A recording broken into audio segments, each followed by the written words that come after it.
আহ্বানে আসছি। Chief adviser সে কমিশনের প্রধান, তিনি সকল রাজনৈতিক দলকে হয়তো আহ্বান করেছেন সংস্কারের বিষয়গুলোতে কিভাবে সহজে জাতীয় ঐক্যমতে পৌঁছানো যায় সে ব্যাপারেই হয়তো উনি আলোচনা করবেন। আমরা ওনার আলোচনা শুনি এবং আমরা সেখানে আমাদের মতামত দিয়ে আমরা সরকারকে সহযোগিতা করব। সংস্কার বিষয়ে জামায়াত ইসলামী ঐক্যমতের ভিত্তিতে সরকারকে সহযোগিতা করবে, সে ব্যাপারেই আমরা ইনশাআল্লাহ সরকারের আলোচনা শুনে আমরা আমাদের ভূমিকা ইনশাআল্লাহ রাখবো। আপনারা কতজন আছেন আজকে? আমাদের দলে আজকে আমরা 5 সদস্যের বিশিষ্ট একটা প্রতিনিধি আমরা আসছি। আমাদের দলে আছেন কেন্দ্রীয় নায়েবে আমির ডক্টর আব্দুল মোহাম্মদ তাহের, আমাদের assistant secretary general Hamidur Rahman Azad, আমাদের কেন্দ্রীয় নির্বাহী সদস্য সাইফুল আলম খান মিলন, কেন্দ্রীয় সুরাজ সদস্য জনাব অ্যাডভোকেট মশিউল আলম। বাস,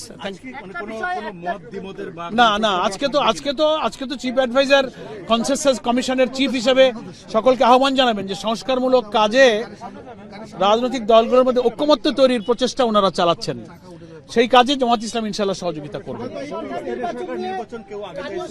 সেটা দেখা যাক, আজকে আলোচনা হোক, আলোচনার আগে তো আর কিছু বলা যায় না, আলোচনার পরে আমরা